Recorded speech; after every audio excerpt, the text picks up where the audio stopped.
La leggenda della lince sull'orthobene è un racconto affascinante e poco conosciuto, ma ancora vivo nella memoria delle generazioni più anziane di Nuoro. Si narra infatti che in passato fu avvistato più di una volta un particolare felino, tanto da alimentare l'idea che sul monte Orthobene esistesse un animale sconosciuto, grosso e aggressivo, una lince. Nonostante le testimonianze di avvistamenti siano state numerose nel passato, la presenza della lince sull'Orthobene, e in generale in Sardegna, è stata a lungo considerata una leggenda o una fantasia popolare, priva di riscontri scientifici. I racconti che hanno come protagonista la lince sono per lo più basati su pochi e rari avvistamenti. La leggenda e i racconti, tuttavia, rimangono molto generici e le testimonianze non forniscono ulteriori dettagli o informazioni.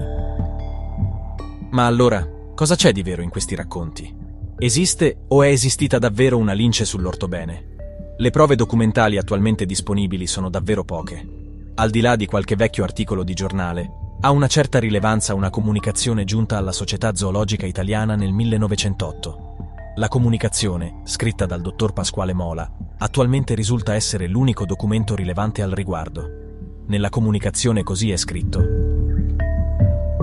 in alcune mie recentissime considerazioni a proposito di un felino imbalsamato ed esistente nel Museo di Zoologia della Università di Sassari, ebbi a dire che esso è il portato di un incrocio dovuto all'accoppiamento di una lince con un gatto selvatico. Ora, avendo avuto il signor Tarasconi Giovanni l'occasione di imbalsamare un grosso felino catturato sulle rocce del circondario di Nuoro dal nobile Umberto Manca, ho voluto esaminare più attentamente se la mia affermazione, fatta allora, abbia oppure no la sua scientifica conferma. L'aspetto di questo esemplare è assai fiero. Il pelame è folto, lungo e morbido. Il colore è rossiccio lungo il dorso. Lateralmente però tende al rosso bigio. Chiazze rosso-brune o bigio-brune si riscontrano sulla testa, sul collo, sulle spalle e sui fianchi. La coda, uniformemente pelosa, presenta verso l'estremità 3 grosse strie, a guisa di grossi anelli, di color nero che in mezzo al colorito bigio chiaro della porzione di coda spiccano abbastanza. La testa, piuttosto grande, presenta 2 strie di color nero, che partendo dalle fauci includono gli occhi e si portano trasversalmente alla testa, dove vanno a perdersi nel collo. Il padiglione delle orecchie è triangolare, ben pronunziato e acuminato.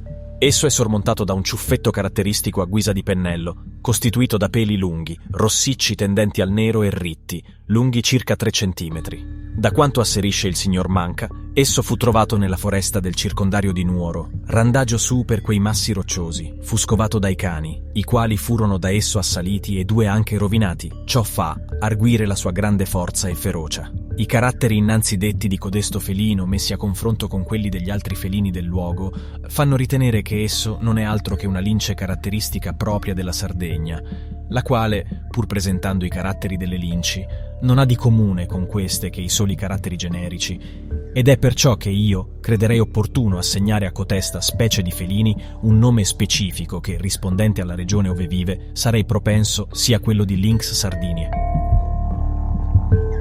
Quella che vedete di seguito è la foto originale del felino imbalsamato.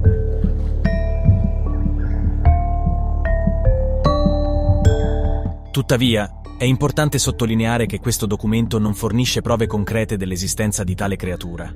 Inoltre, il documento stesso fu smentito dai successivi studi di Alessandro Ghigi, zoologo e naturalista italiano che, nel 1911, identificò il felino quale grosso gatto selvatico.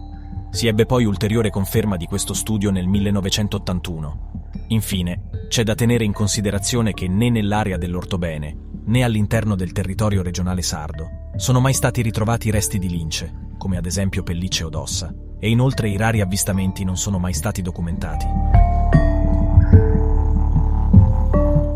La leggenda della lince sarda, seppur priva di riscontri scientifici, ha continuato comunque ad affascinare alcuni abitanti, tanto che, soprattutto nel centro Sardegna, la segnalazione di avvistamenti è continuata attivamente fino agli anni 60 del secolo scorso, ad oggi invece sempre più rari.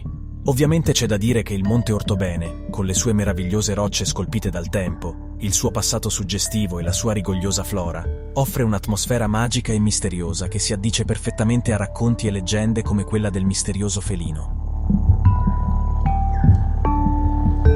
C'è tuttavia da fare una considerazione finale.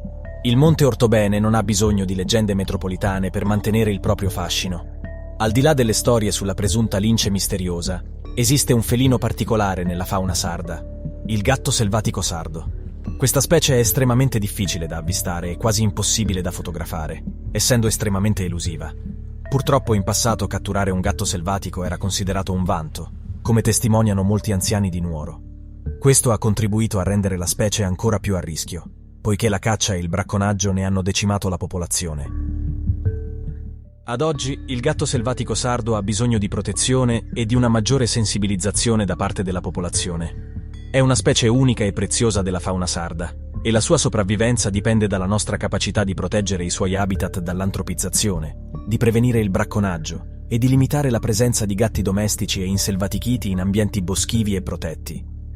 La lince del Monte Ortobene, dunque, rimarrà per sempre una leggenda, un racconto tramandato, ma anche un monito a preservare le specie che realmente abitano i nostri territori e a cui spesso non prestiamo la dovuta attenzione. E magari chissà che qualcuno, avventurandosi tra i rigogliosi sentieri de su monte, possa fare l'avvistamento di una delle creature più difficili da scovare, tanto imponente da aver dato voce a racconti e leggende, il Felis silvestris sarda, o più semplicemente noto come gatto selvatico sardo.